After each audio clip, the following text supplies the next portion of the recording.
Ôtez pas tous, bien-aimés frères et sœurs.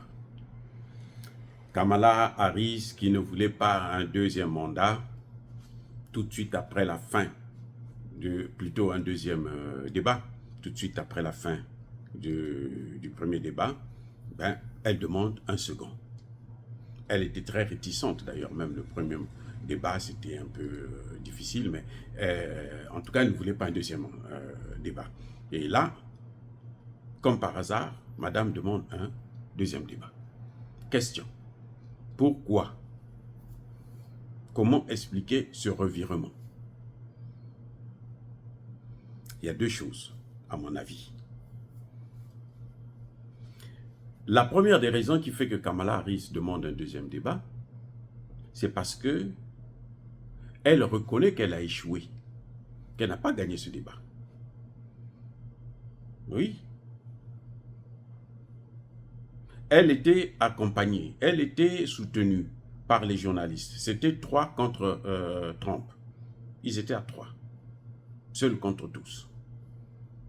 Donc, madame sait que, ben, je n'ai pas gagné le débat. Et puis d'ailleurs, madame n'a pas de programme. Elle se dit, il me faut un deuxième débat pour présenter enfin mon programme.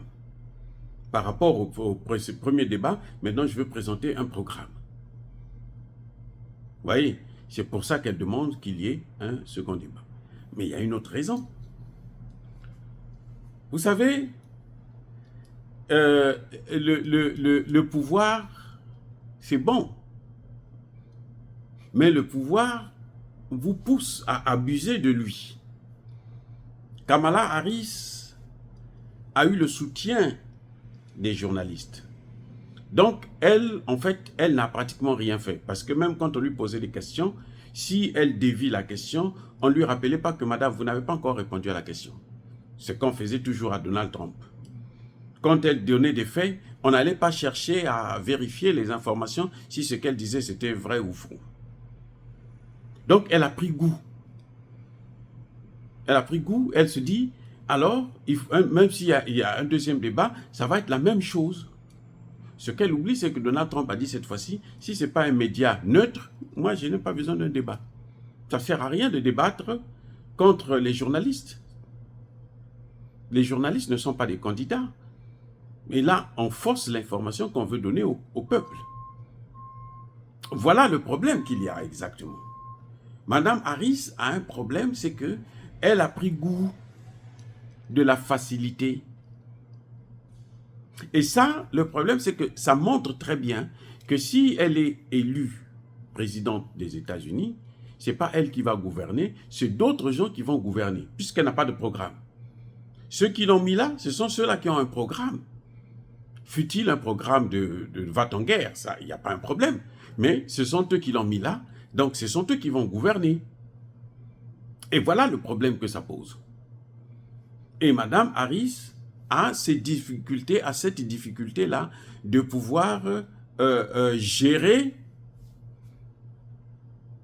cette situation. Elle a besoin maintenant de présenter quand même quelque chose comme étant un programme, parce que tout le monde sait qu'elle n'a pas de programme.